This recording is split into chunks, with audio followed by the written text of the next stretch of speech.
નમસ્તે દોસ્તો, આપનું સ્વાગત છે ન્યૂઝ ગુજરાતી પર। અહીં અમે તમને રોજની 20 મોટી ખબર આપીશું સરળ ભાષામાં સચોટ માહિતી સાથે। જો તમે છો ચેનલ પર નવા તો તરત જ સબસ્ક્રાઇબ કરો અને બેલ આઇકન દબાવો જેથી દરેક મહત્વપૂર્ણ ખબર સૌથી પહેલા તમને મળે।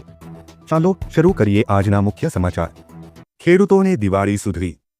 મુખ્યમંત્રી ભૂપેન્દ્રભાઈ પટેલના માર્ગદર્શન હેઠળ રાજ્યના ખેડૂતો પાસેથી વિવિધ ખરીફ પાકોની લઘુત્તમ ટેકાના ભાવે ખરીદી કરાશે, જેમાં રાજ્યના નાગરિક પુરવઠા નિગમ લિમિટેડ દ્વારા ખેડૂતોને તેઓના પાકના પોષણક્ષમ ભાવ મળી રહે તે માટે ખરીફ માર્કેટિંગ સિઝન 2025-26માં લઘુત્તમ ટેકાના ભાવે ડાંગર, બાજરી, જુવાર, રાગી અને મકાઈની સીધી ખરીદી કરવામાં આવશે। લઘુત્તમ ટેકાના ભાવે ખરીદી માટે આ વર્ષે ડાંગર કોમન માટે ₹2369 પ્રતિ ક્વિન્ટલ, ગ્રેડ એ ડાંગર માટે ₹2379 પ્રતિ ક્વી, મકાઈ ₹2400 પ્રતિ ક્વી, બાજરી ₹2775 પ્રતિ ક્વી, જુવાર હાઇબ્રિડ ₹3199 પ્રતિ ક્વી, જુવાર માલદંડી ₹3749 પ્રતિ ક્વી તથા રાગી માટે ₹4880 પ્રતિ ક્વિન્ટલની કિંમત નક્કી કરવામાં આવી છે। આ ઉપરાંત બાજરી, જુવાર તથા રાગીમાં ટેકાના ભાવ ઉપરાંત રાજ્ય સરકાર દ્વારા પ્રતિ ક્વિન્ટલ ₹300નું બોનસ પણ આપવામાં આવશે। 1 ઓક્ટોબરથી અનેક નિયમોમાં ફેરફારો। 1 ઓક્ટોબરથી અનેક નિયમોમાં ફેરફારો અમલમાં આવશે, જે લોકોના દૈનિક જીવન પર સીધી અસર કરશે। ઘરેલું એલપીજીના ભાવ બદલાઈ શકે છે। રેલવે ટિકિટ બુકિંગ માટે પહેલા 15 મિનિટમાં આધાર વેરિફિકેશન ફરજિયાત થશે। એનપીએસ, યુપીએસ અને અટલ પેન્શન યોજનાના ફ્રી માળખામાં સુધારો થશે। યુપીઆઈ P2P ટ્રાન્ઝેક્શન હટાવવામાં આવશે। ઓક્ટોબરમાં બેંકોમાં 21 રજાઓ રહેશે, જેમાં દશેરા, દિવાળી અને છઠ પૂજા સામેલ છે। શાકભાજીના ભાવ 7મા આસમાને। અમદાવાદ સહિત સમગ્ર ગુજરાતમાં શાકભાજીના ભાવ આસમાને પહોંચ્યા છે। ચોમાસાની વિદાય બાદ ગૃહિણીઓને રસોઈ કરવી ભારે પડી રહી છે। કોથમીરનો ભાવ 80થી સીધો ₹250 પ્રતિ કિલો થયો છે, જ્યારે મેથી 80થી ₹200 પહોંચી છે। લીલી શાકભાજીના ભાવમાં 3 ગણો વધારો થવાથી સામાન્ય અને મધ્યમ વર્ગીય પરિવારો પર સીધી અસર પડી છે। લોકો હવે કિલોની જગ્યાએ અડધો કિલો કે પાવ શાક ખરીદે છે। મોટો ઝટકો। પેટ્રોલના ભાવ ₹105ને પાર। કોલકાતામાં પેટ્રોલનો ભાવ દેશના તમામ મહાનગરોમાં સૌથી વધુ ₹105.41 પ્રતિ લિટર સુધી પહોંચ્યો છે। અમદાવાદમાં પેટ્રોલ ₹94.49, મુંબઈમાં પેટ્રોલ ₹103.50 અને દિલ્હીમાં ₹94.77 પ્રતિ લિટર છે। રાજ્યોના અલગ અલગ કરને કારણે શહેર પ્રમાણે ભાવમાં મોટો તફાવત છે। 2022 પછી ભલે રાષ્ટ્રીય સ્તરે ભાવ સ્થિર હોય છતાં સ્થાનિક વેટ અને કરના કારણે ગ્રાહકોને ભાર સહન કરવો પડે છે। જીએસટી તો ઘટ્યો પણ પેટ્રોલની કિંમત ના ઘટી। ઓક્ટોબરમાં 21 દિવસ બેંક રહેશે બંધ।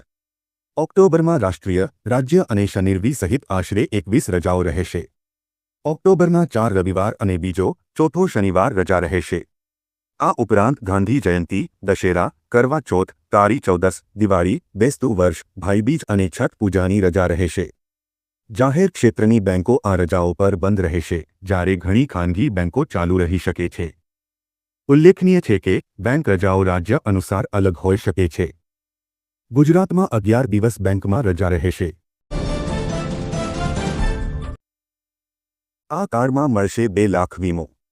અસંગઠિત ક્ષેત્રમાં કામ કરતા લોકોને આર્થિક સુરક્ષા આપવા માટે સરકારે વર્ષ 2020માં ઈશ્રમ કાર્ડ યોજના શરૂ કરી હતી। આ યોજનાને ઘણો પ્રતિસાદ મળ્યો છે અને અત્યાર સુધીમાં 29 કરોડ ઈશ્રમ કાર્ડ બનાવવામાં આવ્યા છે। આર્થિક સહાય ઉપરાંત સરકાર ઈશ્રમ કાર્ડ ધરાવતી વ્યક્તિને 2 લાખ રૂપિયાના અકસ્માત વીમાનો લાભ 5 આપે છે। ઈશ્રમ કાર્ડ ધારક પ્રધાનમંત્રી શ્રમ યોગી માનધન યોજના, સ્વરોજગાર માટે રાષ્ટ્રીય પેન્શન યોજના, અટલ પેન્શન યોજના, પ્રધાનમંત્રી જીવન જ્યોતિ વીમા યોજના, પ્રધાનમંત્રી સુરક્ષા વીમા યોજના, પ્રધાનમંત્રી આવાસ યોજના, રાષ્ટ્રીય સામાજિક યોજના તરીકે લાભ મેળવી શકે છે। ખેડૂતોને બેટરી પંપ ખરીદવા 10,000 સહાય। ગુજરાત સરકાર દ્વારા ખેડૂતોના વિકાસ માટે અવનવી યોજનાઓ અમલમાં મૂકવામાં આવે છે, જેમાં ફોર્મ ભરવા માટે મહત્વનો ભાગ આઈ ખેડૂત પોર્ટલ ભજવે છે। જેના અંતર્ગત ખેતીવાડીને લગતી તમામ યોજનાઓનો લાભ મેળવી ખેડૂતોનો સતત વિકાસ હંમેશા વધતો રહે તે માટે ગુજરાત સરકાર દ્વારા અત્યંત પ્રયત્નો કરવામાં આવી રહ્યા છે। આ યોજનાનો મુખ્ય ઉદ્દેશ્ય ખેડૂતોને પાક સંરક્ષણ, જીવાણુથી સુરક્ષિત રાખવા માટે જરૂરી દવા છંટકાવના પંપ ખરીદવા માટે આર્થિક સહાય પૂરી પાડવામાં આવી રહી છે। ખેડૂતો માટે ખેતીના પાકમાં અત્યારે સૌથી વધુ નુકસાન પહોંચાડતા કીટકો અને રોગોનું નિયંત્રણ કરવું એ ખેડૂતો માટે બહુ મુશ્કેલ બન્યું છે। ખેડૂતો માટે એક મોટો પડકાર છે। રેશન કાર્ડ ધારકો આપે ધ્યાન। નવી સિસ્ટમ હેઠળ બધા પાત્ર રાશન કાર્ડ ધારકોને ડીબીટી દ્વારા દર મહિને ₹1000 સીધા તેમના બેંક ખાતામાં મળશે। મહત્વનું છે કે જો કાર્ડ મહિલાના નામે હશે તો રકમ સીધી તેના ખાતામાં ટ્રાન્સફર કરવામાં આવશે, જે મહિલા સશક્તિકરણને પ્રોત્સાહન આપશે। હવે રાશન કાર્ડ ધારકોને માત્ર ઘઉં અને ચોખા જ નહીં પરંતુ કઠોળ, તેલ, મીઠું અને અન્ય પૌષ્ટિક ખાદ્ય પદાર્થો પણ મળશે। સામાન્ય અને અંત્યોદય કાર્ડ ધારકો માટે રેશન જથ્થો અલગ રીતે નક્કી કરવામાં આવ્યો છે। નવા નિયમો હેઠળ રેશન કાર્ડ સંપૂર્ણપણે ડિજિટલ હશે। બાયોમેટ્રિક વેરિફિકેશન અને QR કોડ દ્વારા રેશનનું વિતરણ કરવામાં આવશે। નકલી કાર્ડ અને ભ્રષ્ટાચારને રોકવા માટે નવા નિયમો ઘડવામાં આવ્યા છે। 5 વર્ષથી વધુ ઉંમરના તમામ લાભાર્થીઓ માટે eKYC અને આધાર લિંકિંગ ફરજિયાત રહેશે। મોદીજીની આખા દેશને સૂચના। સાર્વજનિક વપરાશની વસ્તુઓ ઘી, પનીર, માખણ, નમકીન, કેચઅપ, જામ, ડ્રાય ફ્રૂટ્સ, કોફી અને આઈસ્ક્રીમ, ઇલેક્ટ્રોનિક્સ પ્રોડક્ટ્સ, ટીવી, એસી, વોશિંગ મશીન, એર કન્ડિશનર અને ડિશવોશરના રેટ્સને પણ ઘટાડો કરાયો હોવાથી તેના ભાવમાં ઘટાડો થશે। કાર, મોટી કાર પર જીએસટી હવે 28% અને નાની કાર પર 18% રહેશે। ઘણી કાર કંપનીઓએ પહેલાથી જ કિંમતોમાં ઘટાડો કરવાની જાહેરાત કરી છે। સિમેન્ટ પરના જીએસટી રેટને 28%થી ઘટાડીને 18% કરાયો હોવાથી મકાનો પણ સસ્તા થઈ શકે છે।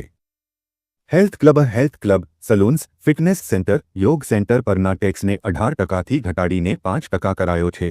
ડેર ઓઇલ, શેમ્પૂ, ડેર ઓઇલ, ટોયલેટ સાબુ, શેમ્પૂ, ટૂથબ્રશ, ટૂથપેસ્ટ પણ સસ્તા થવાની શક્યતા છે કારણ કે તેના પરનો ટેક્સ 12 કે 18%થી ઘટાડીને 5% કરાયો છે। ટ્રેક્ટર ખરીદવા 45,000ની સહાય। ગુજરાત સરકારે ખેડૂતોના હિતને ધ્યાનમાં રાખીને વધુ એક મહત્વપૂર્ણ પગલું ભર્યું છે। આઈ ખેડૂત પોર્ટલ પર ટ્રેક્ટર સબસિડી યોજના, ગુજરાત ટ્રેક્ટર સહાય યોજનાની જાહેરાત કરી છે, જે હેઠળ રાજ્યના 50,000 ખેડૂતોને ટ્રેક્ટર ખરીદી પર સબસિડી આપવામાં આવશે। આ યોજનાનો મુખ્ય હેતુ ખેડૂતોને આધુનિક કૃષિ તકનીકો અપનાવવા પ્રોત્સાહિત કરવાનો છે, જેનાથી ખેતીની કાર્યક્ષમતામાં વધારો થશે અને ખેડૂતોની આવકમાં પણ સુધારો થશે। આ યોજના હેઠળ ખેડૂતોને ટ્રેક્ટરની કિંમતના 40% અથવા ₹45,002માંથી જે ઓછું હોય તે મુજબ સબસિડી આપવામાં આવશે। ગુજરાતના તમામ વર્ગના ખેડૂતો આ યોજનાનો લાભ લઈ શકશે।